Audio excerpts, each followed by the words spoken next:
So I'm going to talk quite briefly, or not, a wee bit detail, about personal statements. So what I am going to put a disclaimer here when I start is just to say that I can't quite blanket every single university in the UK in terms of what we're all looking for. This is what we've come up with in the University of Dundee, but double check, whatever universities you might be looking at applying for, just double check and see what their own requirements are. A lot of universities are publishing on their website the sort of things they're looking for in personal statements, so have a double check, even phone them up. You're never bugging a university, we're always happy to give you that information so you've got the strongest application possible. I'm not going to go through every single piece on this slide, I'm just going to highlight a few that I find maybe don't always get as much credit as they deserve. Obvious ones, please include extracurricular activities if you're applying for most universities. Please bear in mind that some universities might not care too much about extracurricular, they might be more academic. By and large though, many are looking for these extracurricular activities, things you're doing outside of school or college, so make sure you're adding these in where you can. Just make sure you're making them relevant, and I'll show you in the next slide, or the next two slides, how to do that, how we've suggested that. Please use the full text allowance. You get 4,000 characters in your personal statement in 47 lines. Please make sure you're filling this to the best of your ability. If we receive a personal statement and it's only got 2,000 characters, quite simply, it makes you not look that interesting. You've lived for a long time now. You might not feel like you lived for a long time. So make sure you're filling this text allowance. I'm sure you've done a lot of amazing stuff in college and outside of college, so make sure that information is going into your personal statement when that time comes. See there, be positive, and obviously in the don't column, don't be negative. Probably realise this, but as Brits, we are probably the most negative nation in the whole entire world.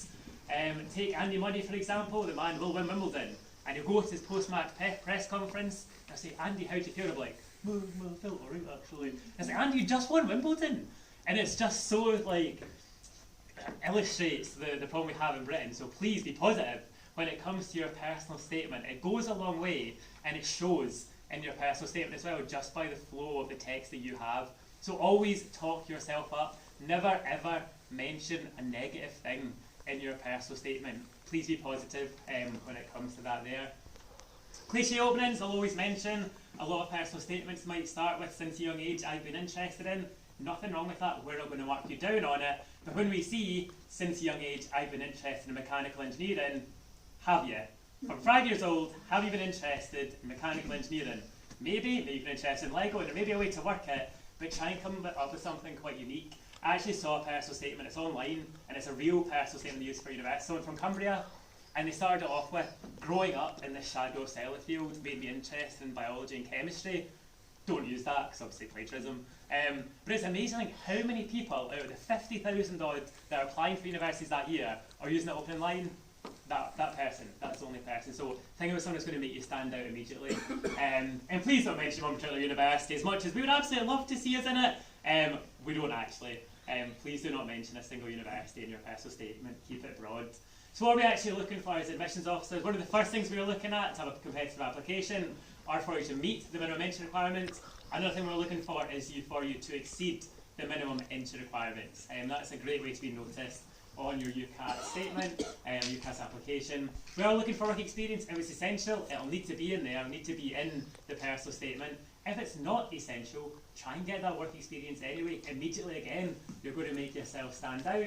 Any extracurricular activities that you can get in there, and just demonstrating enthusiasm. Certainly when we're looking at it in Dundee, we want people to be enthusiastic, we want people to be keen to come to Dundee and learn all about geography, learn all about physics, and the personal statement is how you do that. We don't interview for these subjects, so it is the personal statement we're looking at to really gauge how enthusiastic you are about the subject that you're writing about.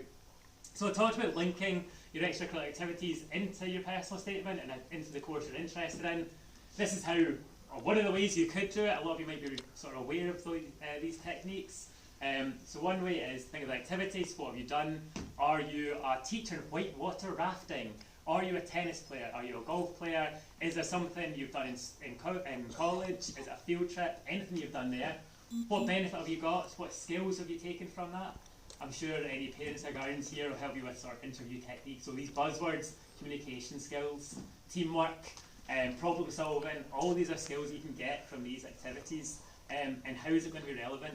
how is being a tennis player, how is being a whitewater rafter going to be relevant for doing biochemistry? And it's amazing how much of a link you can make between once you've found out what skills you've got into why it's going to be relevant for that course. It becomes a bit easier when you start doing your personal statement as well.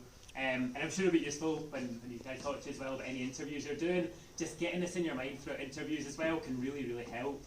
You'll see an example there, I won't go through that, but even just from working part-time at a hotel to then making that relevant to social work, and that's a really strong statement they've made just in the back of linking it in there.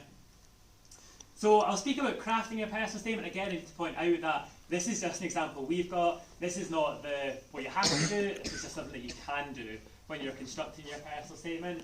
So first of all, let's think about your course choices.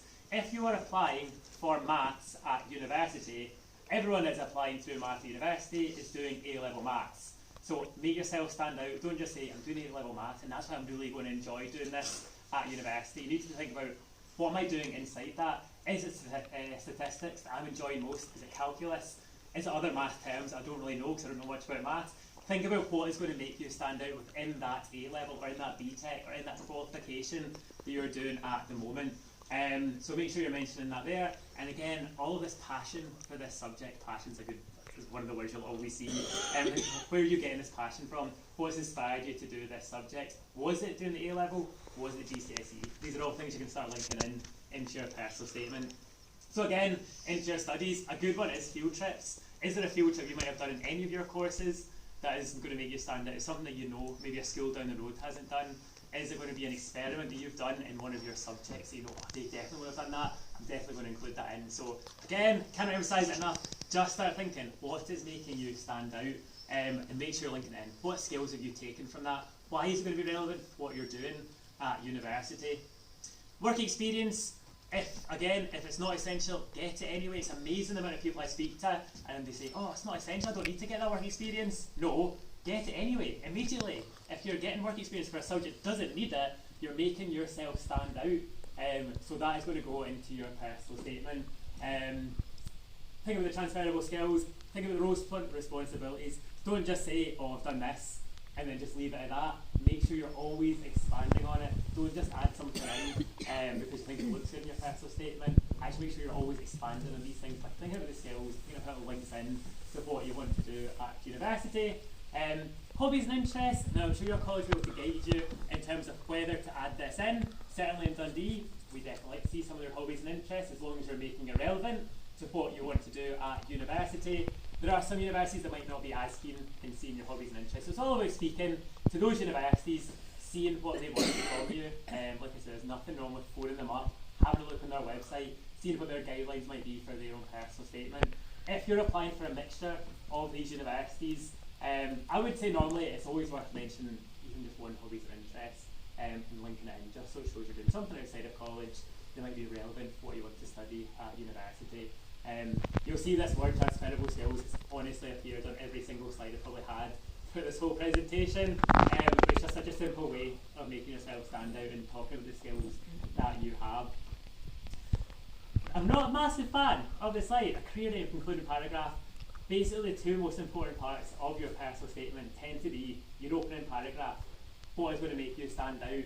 A personal statement, admissions officers, when they're going through all these personal statements, they might read quite a few in one day. Immediately, you want them to stand out. So the opening paragraph's important.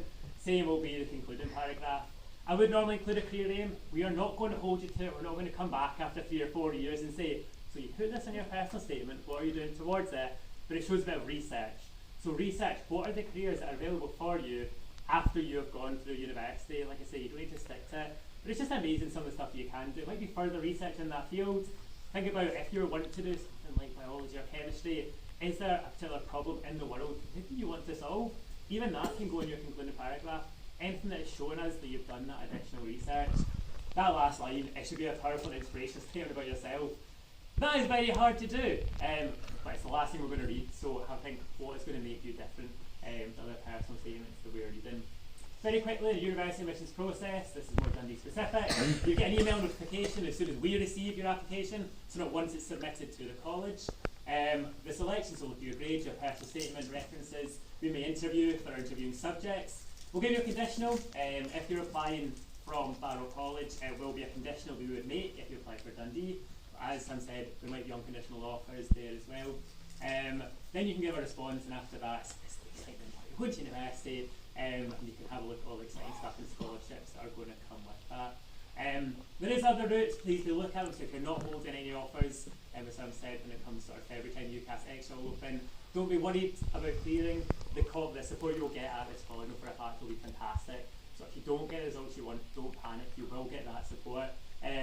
But certainly consider the gap year, further study at college. You've got loads around you here as another means of going wherever you want to go. What I would say is you will get to where you want to get to. If it takes you an extra year, if it takes you an extra 2 years, life is a very, very long time. If you eventually end up where you want to go to, and it takes you an extra 2 years, that's going to be nothing when you look back at all the amazing times you'll have had after that. So don't panic at any point. I know it's a very stressful time, but don't panic. You'll get to where you want to go.